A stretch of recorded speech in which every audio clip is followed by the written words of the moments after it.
आज जिस विषय पे हम बात करेंगे वह है 5 बुनियादी मसीह सिद्धांत। जी हाँ दोस्तों, मैं रिपीट कर रहा हूँ, 5 मसीह बुनियादी या बुनियादी मसीह सिद्धांत, बेसिक डॉक्ट्रिन्स ऑफ क्रिश्चियनिटी। अब इसके ऊपर मैंने 5 ही रखा है, आप पहले सुन लीजिए क्यों। बहुत ज़्यादा हो सकते थे लेकिन मैंने 5 ही रखा है। सबसे पहला सिद्धांत जो आपको एक न्यू कमर्स या बिगिनर या अभी अभी जो आप प्रभु में आए हैं, आपको जो पहली चीज़ आपके दिमाग में जहन में रखनी है वह है बाइबल में परमेश्वर का वचन सच्चा है। बाइबल करप्ट नहीं है, परमेश्वर का वचन करप्ट नहीं है, इसमें कोई मिलावट नहीं है। ट्रांसलेशन हजारों में हो सकते हैं लेकिन स्क्रिप्चर में कोई गड़बड़ नहीं है। दूसरा तिमोथी 3:16 में वचन कहता है, परमेश्वर कहता है, मेरे जितने वचन हैं वो मेरी अगुवाई से, मेरी प्रेरणा से लोगों को दिए गए ताकि कलीसिया में सुधार हो और कलीसिया जो है परिपक्वता में पहुंच सके ना। दूसरा, परमेश्वर 3 है, परमेश्वर 1 है। जी हाँ, आपने ठीक सुना, परमेश्वर 3 है, परमेश्वर 1 है। ट्रायून गॉड, आप उसको जो जब सिद्धांत में आते हैं ट्रायून गॉड, जिसमें पिता पुत्र पवित्र आत्मा आते हैं, तो वो 3 व्यक्तित्व है, 3 पर्सनालिटी है, लेकिन वो एक परमेश्वर है। अब इसको समझने के लिए उत्पत्ति 1 का 1 से 3 तक में आपको पता चल जाएगा। एक उदाहरण भी दूंगा लेकिन पहले इसको देख लीजिए। उत्पत्ति के पहले ही किताब में तीनों दिखाई देते हैं, परमेश्वर भी दिखता है, पवित्र आत्मा भी दिखता है और यीशु भी आपको दिखेगा, जैसे कहा कि he spoke and things happened, यानी उसने कहा और चीजें हो गई। ना इसको देखिए, एक घर को आप कब समझोगे?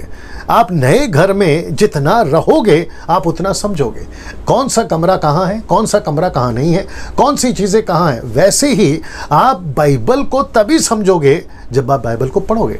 आप जितना पढ़ोगे आपको उतना समझ में आएगा ना। मैंने जैसे ही कहा कि 3 परमेश्वर है, 1 परमेश्वर है। कुछ लोग कहते हैं कि 1 गॉड है, 1 परमेश्वर ही है, 3 परमेश्वर नहीं है। तो मैं आपसे कहूँगा, जैसे आपको घर तब पता चलता है कौन कहाँ है, कौन सी चीज़ें कहाँ हैं, घर में कितने मेंबर हैं, जब आप घर में रहोगे तब पता चलेगा। वैसे ही जब आप बाइबल को पढ़ोगे तब आपको पता चलेगा। पढ़ते पढ़ते उत्पत्ति से प्रकाशित वाक्य तक आपको एक एक चीज़ें क्लियर हो जाएंगी कि आपको 3 परमेश्वर दिखेगा या 1।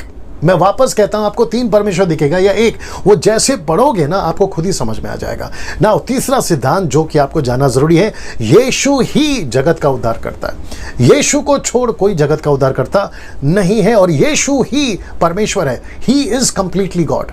मैं रिपीट करता हूं, ही इज कंप्लीटली गॉड। कुछ लोग क्या कहते हैं मैं आपको बताऊंगा कैसे, लेकिन यूहन्ना 3:3 से 5 तक में कहता है, जब तक मनुष्य नए सिरे से जन्म ना ले वो परमेश्वर के राज्य में प्रवेश नहीं कर सकता। Jesus is not like a God, क्योंकि कुछ लोग कहते हैं कि वो गॉड के जैसा है। तो मैं वापस कह देता हूं कि Jesus is not like a God, Jesus is not a junior God, he is not a profit. जैसे कुछ लोग कहते हैं वो नबी है, वो प्रॉफिट है, मुस्लिम्स लोग कहते हैं। He is not a big angel, Jehovah witness वाले कहते हैं कि वो कोई बड़ा स्वर्गदूत है। जी नहीं, जीसस इज फुल्ली गॉड। मैं रिपीट करता हूं कि जीसस इज फुल्ली गॉड, मतलब वो पूरी तरह से परमेश्वर है। चौथा, विश्वास से ही उद्धार है, कर्मों से नहीं। गलतियों उसका 1 का 8 से 9 तक पढ़ लीजिएगा। विश्वास से ही आपका उद्धार होता है, कर्मों के द्वारा नहीं। आपको ऐसा कोई एफर्ट नहीं करना है, आपको कोई ऐसा दान कर्म नहीं करना है जिससे आपको उद्धार मिले। विश्वास करना है यीशु के ऊपर और आपका उद्धार हो जाएगा। वचन देखिए क्या कहता है, क्योंकि विश्वास के द्वारा अनुग्रह से तुम्हारा उद्धार हुआ है, यह तुम्हारी ओर से नहीं वरना परमेश्वर का दान है, और ना कर्मों के कारण, ऐसा ना हो कि कोई घमंड करे। 5वां, मरने के बाद हम सबको परमेश्वर के सामने खड़े रहना है। इब्रानियों उसका 9 का 27 जो कि कहता है जैसे मनुष्य के लिए एक बार मरना और उसके बाद में न्याय का होना नियुक्त है। मैं रिपीट कर दूं कि 5वां जो सिद्धांत आपको याद रखना है कि मरने के बाद हम सबको परमेश्वर के सामने खड़े रहना है। इसका मतलब है एक नरक है, एक स्वर्ग है, एक न्याय है। ये 5 सिद्धांत आपको जो है आप इसको ध्यान करें, स्टडी करें। और मैं चाहता हूं कि आपको यह भी बताता जाऊं कि अगला वीडियो जब आप तक पहुंचता है तो आप उसको शेयर करें, सुने, स्टडी करें और अपनी आत्मिक उन्नति करें। अगले वीडियो के साथ फिर मुलाकात होगी, तब तक के लिए नमस्ते।